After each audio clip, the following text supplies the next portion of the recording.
その後はじゃあどういうような状態？その後私ですか？その後はみんな上の方に上がってるので、はい、京都と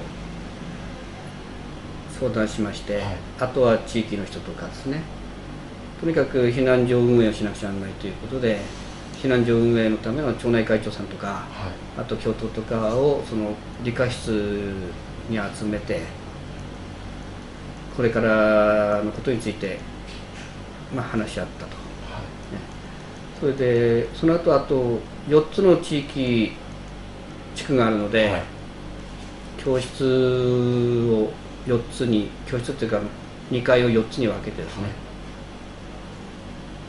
はい、4つの地区ごとにこう移動してもらったというようなことですね。その時備蓄してるものとかあると思うんですけど、それって水没しなかった？備蓄してるものはですね、あと防水になってるんですよね。だからある程度は確保できましたが、ただ人数が470人ぐらいいるので、絶対足りないので、水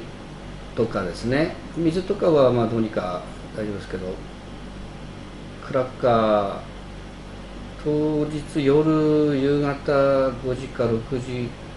7時頃かな、7時頃にクラッカーを1人何枚か渡した程度ですね。あと水は地域ごと、地区ごとに分けたと、毛布とかも？毛布ももちろん絶対足りないので、お年寄りとか子供とかですね、配りましたけどね。なんか他にこれが足りなくてこれがあればもう少し良かったっていうようなものとかって今振り返るとありますか？そうですね、やっぱりものすごい寒かったので、あったかい、やっぱり毛布が絶対的に足りなかったですね。それでいろんなものを、カーテンとかいろんなものを地域の人とか子どもたちは来たと思いますけどね。というかみんな濡れてるので、はい、かなり寒く体温が下がってるんですよね。は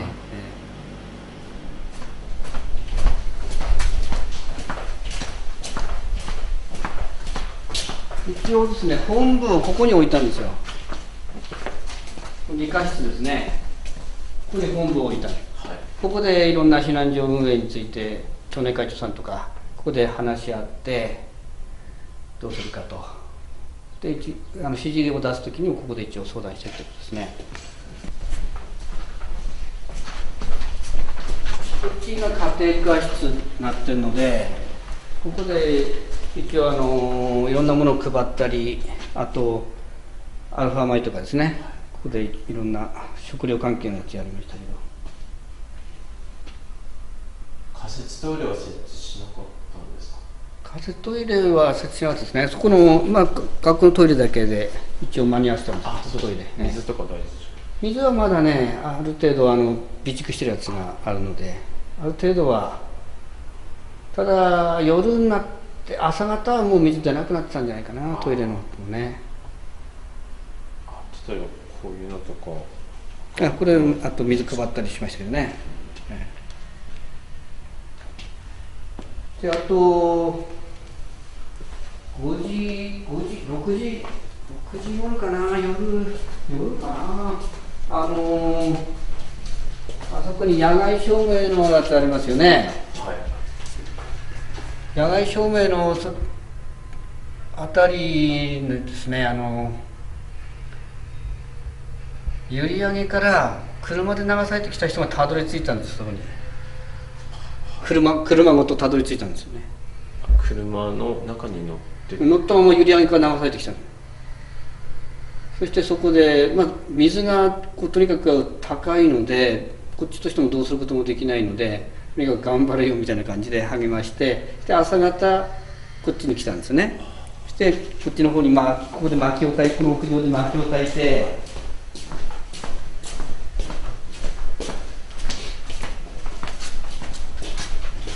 残骸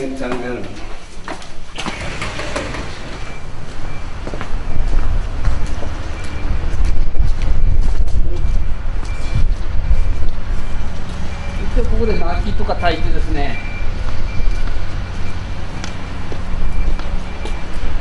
ここで温めたんですね、その閖上から来た人とか。実際に給与されたのはいつぐらいですね、翌日の朝に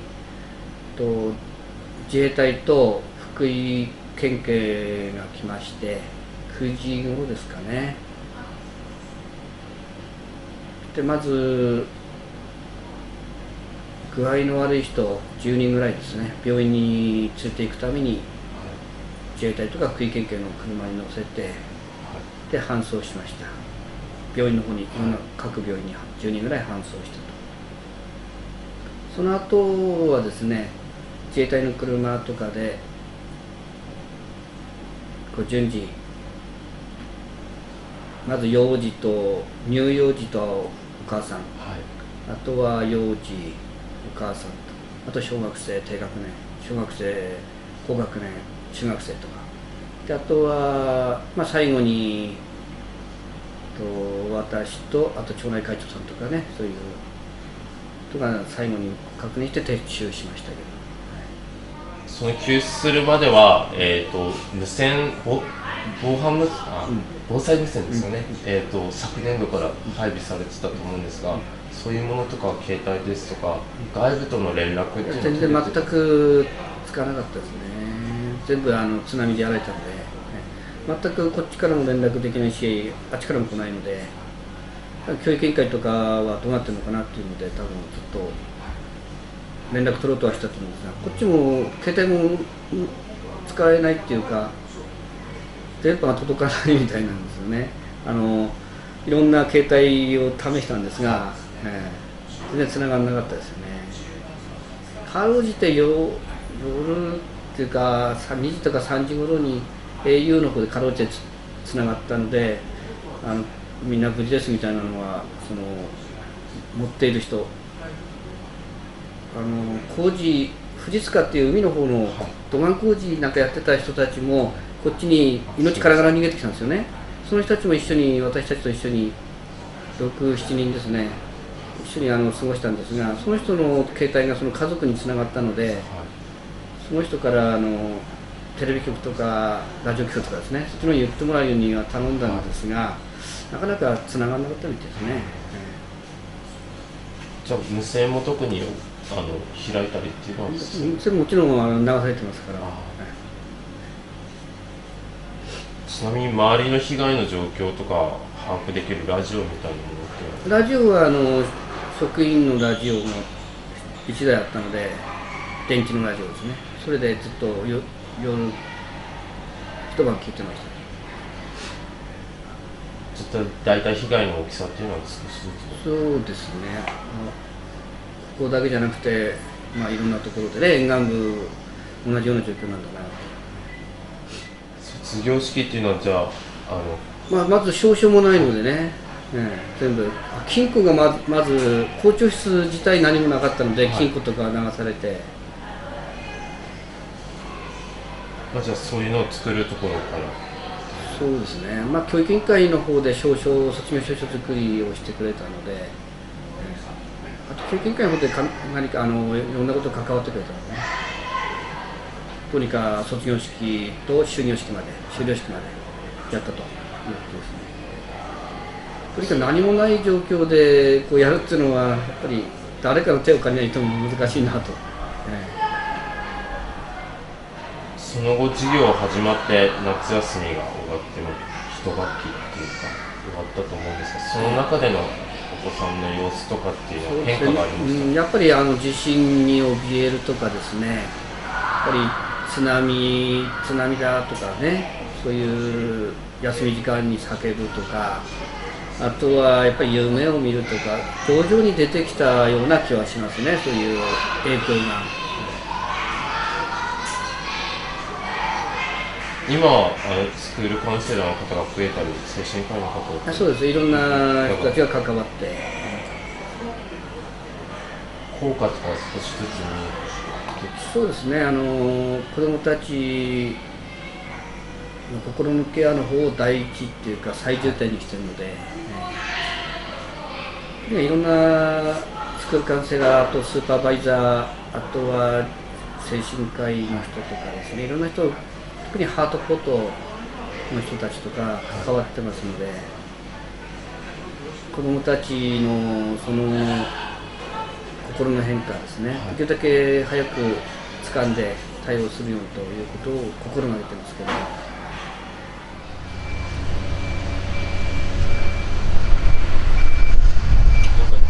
自衛隊が来た時は、その先生何年東六甲小学校2年目です。あ、2年目です、2年間その通ってた小学校離れる時とかはどんな気持ちだったんですか？最後撤退する時ですね。まあみんな無事でよかったなという気持ちが一番だったですね。無事に避難できてよかったなと、それだけですね。まあ校舎とかはまたね作ることはできるけども、子どもたちのとか地域の人の命なかなかねそういうふうにはいかないので。